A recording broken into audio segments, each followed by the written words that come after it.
কি পরিমাণ ফোর্সের দরকার হবে পুরো ভালোভাবে ইলেকশনটা কন্ডাক্ট করার জন্য। এবং আমাদের ওখানে আপনারা জানেন সবার কাছে আমরা একটা বডি ক্যামেরা দেওয়ার চেষ্টা করব এবং ওইটা কীভাবে প্রকিউর করতে হবে এবং কার কাছে থাকবে এইগুলি ব্যাপার আলোচনা হয়েছে। অন্যান্য সময় যেমন আপনারা জানেন যে ওই সে প্রিজাইডিং অফিসাররা অনেক সময় অন্যের বাসায় থাকে, এইবার না, তারা যেন ওই সেন্টারে থাকতে পারে, ওখানেই ব্যবস্থা করা হবে। তাদের সাথে পুলিশ আনসার সবাই থাকবে।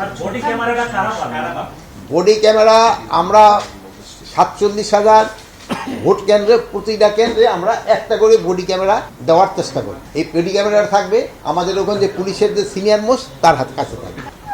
আর কি কি লজিস্টিক প্রয়োজন হবে যেমন ওইটা তো জানেন। আরেকটা যে ছিল ট্রেনিং, সব বাহিনীগুলিকে আমরা ট্রেনিংয়ের ব্যবস্থা করতেছি এবং এখন ইলেকশন কমিশনেরও আমরা অনুরোধ করছি তারা যে পুলিং অফিসার, প্রিজাইডিং অফিসার তাদেরও ট্রেনিং করবে এবং আমরা আমাদের যে বাহিনীগুলিতে ট্রেনিংয়ের পর আমরা একটা মহড়াও দিব, মানে দুইটা এক্সারসাইজও করব যে ইলেকশনটা যেন ভালোভাবে হতে পারে।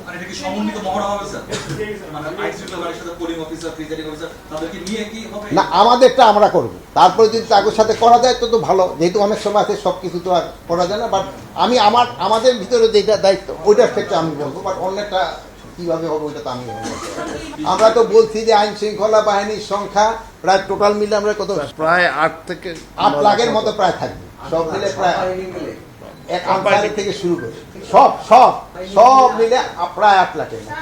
যারা ইলেকশন ডিউটি করবে সবারই তো প্রশিক্ষণ দিতে হবে, 8 লাখ লোকেরই প্রশিক্ষণ লাগবে, সবারই প্রশিক্ষণ লাগবে। আমরা আমাদের সর্বোচ্চ চেষ্টা করে দেব এবং আপনাদের সহযোগিতা পেলে আমার মনে হয় কোনো ধরনের কোনো সমস্যা হবে না। আল্লাহ দিলে নির্বাচন খুব ভালোভাবে হয়ে যাবে।